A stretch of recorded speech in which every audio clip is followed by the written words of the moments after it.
Hola my lovelies, and welcome back to my channel.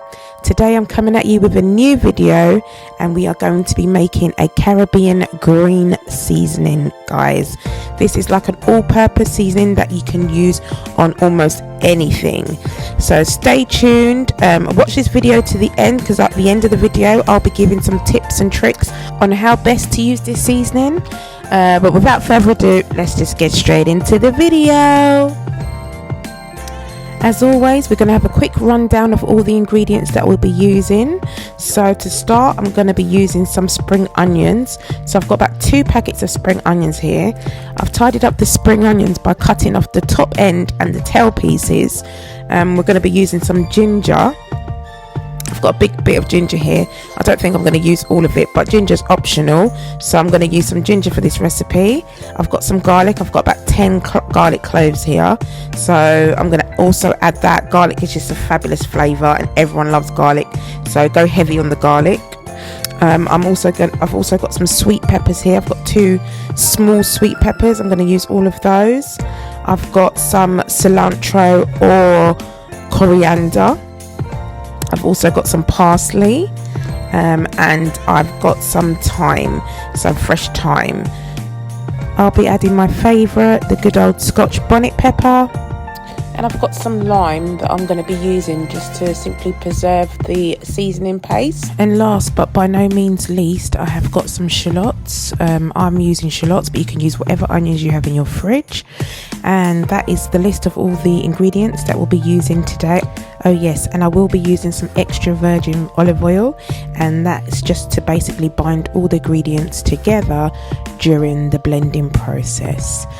So now we need to wash all of our vegetables and herbs thoroughly and put to one side for blending. Right, I'm going to be using my sink basin sieve to wash all my vegetables. It's really a fantastic piece of kitchen equipment, and I'll put the link in the description box below if you're interested in purchasing one. But as you can see, it just helps with washing everything. So I'm starting off with the scallions, and I am using sea salt. So I always use sea salt to wash my vegetables.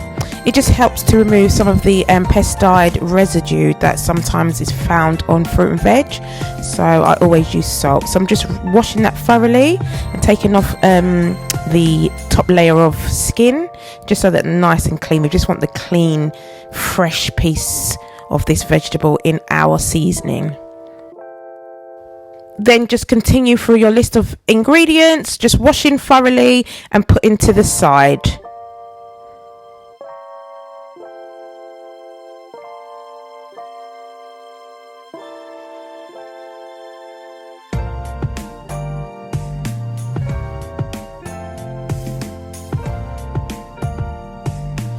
I've washed all my ingredients thoroughly, and we now need to move on to the next stage in this cooking process. So you need a blender or a food processor. I'm choosing to use a food processor because I like my seasoning paste to have a bit of texture to it.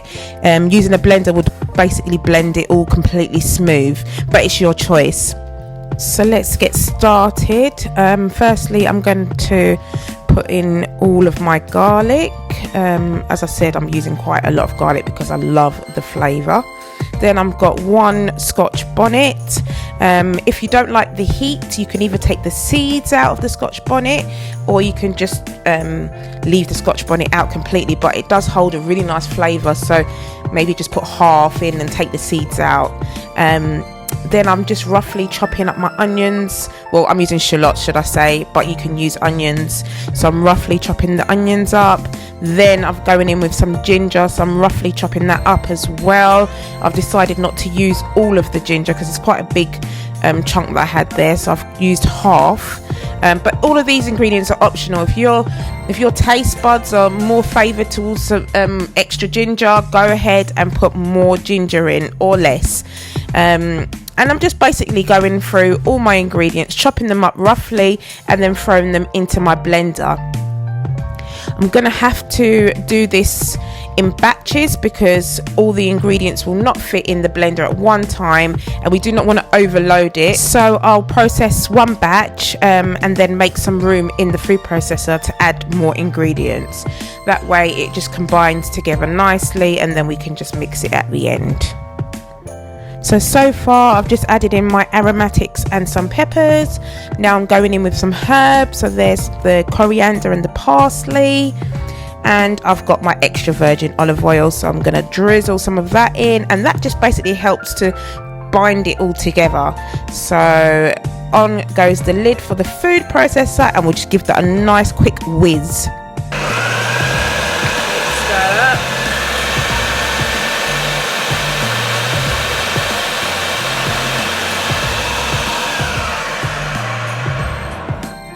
Going to pop the lid off, and as you can see there's room in there, so we're going to chop up some more of our vegetables and add it to the processor. Can I just say, guys, as I opened up that lid, the smell, oh my god, it just smells delicious already. We haven't even cooked anything properly yet. So this recipe here, this seasoning here is definitely a must try. Okay, so I've left my fresh thyme till last because it's a bit tricky, but we need to take it off the stalk.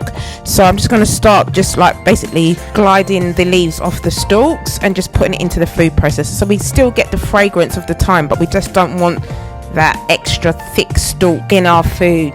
So don't cut corners with this one, guys. Just take your time and just take the leaves off and then just continue. And now for my juicy lime, I just want the juice of half a lime, so I'm just going to squeeze that and pour that all into our lovely party of ingredients. The lime will help the seasoning to maintain its color, the lovely vibrant green color that we've created, and also it will allow the seasoning to hold its freshness, so it's acting as a preservative, and we definitely want those fresh flavors in our seasoning paste.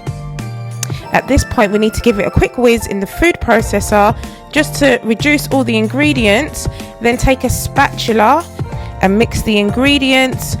As you can see, I'm just mixing it from the outwards in, just so that they can combine together, and we can just give it a final blend so we can create a paste. So I'm going to add in some more extra virgin olive oil and blend this one final time.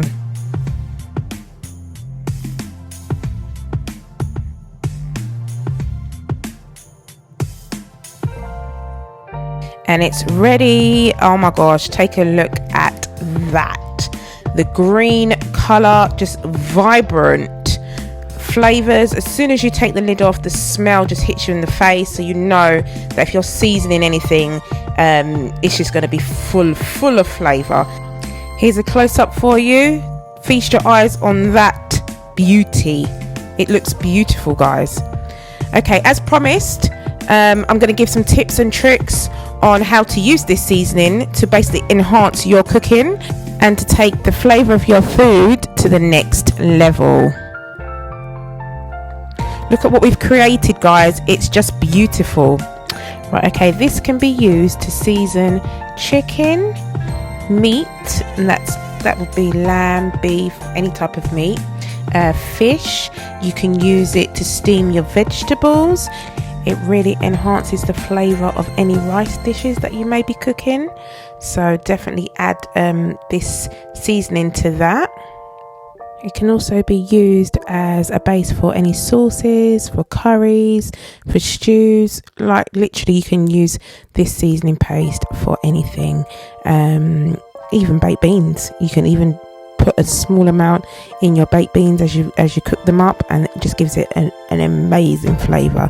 So it's really versatile. I'm going to place the mix into a glass jar and pop this into my fridge. It's probably going to last for about 2 weeks, and it will keep fresh for 2 weeks definitely. If you're someone who doesn't cook every day, you can put the mix into a ice cube tray and freeze them, and they last for about 3 months in the freezer, and you just pop one out when you need to use it. And that's it, guys. This is how I do my green seasoning. If you do yours slightly differently, please share your recipe in the comment section below. It's nice for us all to share and learn from each other. If you enjoyed watching this video, please hit that like button. It really helps to push this video out so others can enjoy the recipes that I'm bringing to you all. And also, please do not forget to subscribe. If this is the first time you're watching one of my videos, hit the subscribe button. Hope you all have a blessed day and a blessed week, and I'll see you all in the next video.